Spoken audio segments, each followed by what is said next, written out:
এই জুলাই সনদকে তারাই কলুষিত করেছে। সরকারি দল থেকে আমাদেরকে কুছা দিয়ে বলা হলো, হ্যাঁ জুলাই যোদ্ধারাও এখানে আছেন, আপনারা এটাতেও হাত তুললেন না। জুলাই সনদ বাস্তবায়নকে ঘিরে দেশের রাজনৈতিক অঙ্গন ক্রমেই উত্তপ্ত হয়ে উঠেছে।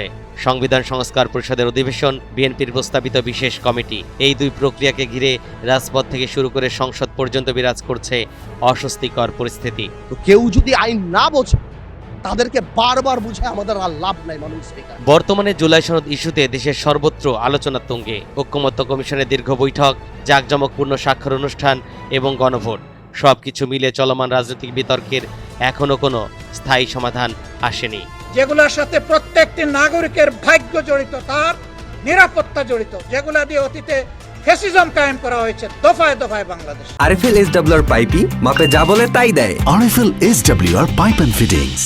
জাতীয় সংসদের প্রথম অধিবেশন থেকে সংস্কার প্রস্তাবগুলো আলোচনার কেন্দ্রবিন্দুতে রয়েছে। ইতিমধ্যে জামাত ও এনসিপি সহ বিভিন্ন বিরোধী দলের প্রতিনিধিরা সংস্কার পরিষদের সদস্য হিসেবে শপথ নিয়েছেন।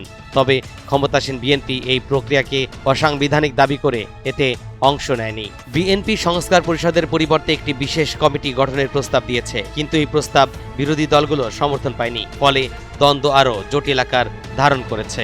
আলাপ আলোচনার ভিত্তিতে সবাই মিলেমিশে সমঝোতার ভিত্তিতে আমরা একটি সংবিধান সংশোধনী বিল পাশ করব, আইনে রূপান্তরিত করব।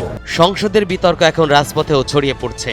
বিভিন্ন রাজনৈতিক কর্মসূচির মাধ্যমে উত্তপ্ত হয়ে উঠেছে পরিস্থিতি। জুলাই সনদে অন্তর্ভুক্ত রাষ্ট্রীয় কাঠামোর ৮৪টি সংস্কার প্রস্তাবের অনেকগুলোর ক্ষেত্রেই বিএনপি সহ কয়েকটি দল ভিন্নমত পোষণ করেছে, যা সংকটের মাত্রাকে আরও কঠিন করে তুলেছে। বিশ্লেষকদের মতে এই সংস্কার প্রস্তাবগুলো নিয়ে চলমান টানাপোড়েন শেষ পর্যন্ত কোন দিকে যাবে তা নির্ভর করছে নির্বাচিত জনপ্রতিনিধিদের উপর। তবে সংঘাতপূর্ণ রাজনৈতিক পরিবেশ সৃষ্টি না করে দ্রুতই সমাধানে পৌঁছানোর উপর জোর দিচ্ছেন তারা।